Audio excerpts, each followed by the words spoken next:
Curt Flood, twice a world champion. 7 times a Gold Glove as Major League Baseball's premier center fielder. From the beginning of the game's professional life, baseball contracts have given the owners of ball clubs exclusive and literal control over the professional life of players.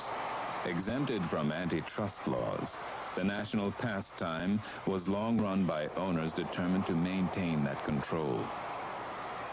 Racial politics simply extended that control. During the 1960s, Curt Flood is one of the top salaried players in Major League Baseball.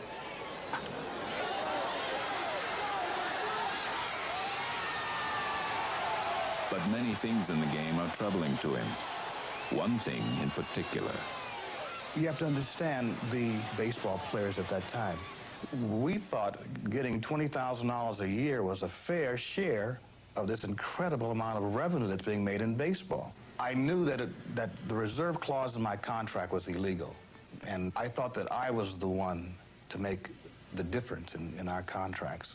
Legally, a contract must have a beginning and an end, but the reserve clause perpetuated this year after year. Even though you only had a 1-year contract, that clause in your contract perpetuated it until you died. As a matter of fact, if they resurrected Babe Ruth, the Yankees would still own him.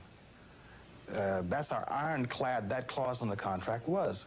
And instead decides to sue baseball for the right to negotiate the terms of his professional life. I came here to New York and I spoke with Marvin Miller, who was the executive director of the Players Association at the time. And he said, Curt, I want you to go back to California, and I want you to think about what you're getting yourself in for, because this is going to be a fight to the finish, if in fact that's what you want. And I guess there's something about suing the kind of people that own baseball teams that's kind of frightening. These are really powerful men. Not only do they own baseball teams, but they own everything else in this hemisphere. Flood's case eventually reaches the United States Supreme Court, where he's represented by Arthur Goldberg. He's owned by the team that first employed him or the team to which that team sells him. Realistically, this is what we were arguing. Should one person be able to own another person for his entire life? Well, Abraham Lincoln solved that problem for us, didn't he? And as a matter of fact, this is what the Supreme Court ruled. Yes, Mr. Flood, they said, you're absolutely right.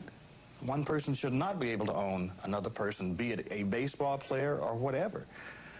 I did play in 3 World Series, and I won the Golden Glove Award 7 times, and that is not easy when you play the same position as Willie Mays.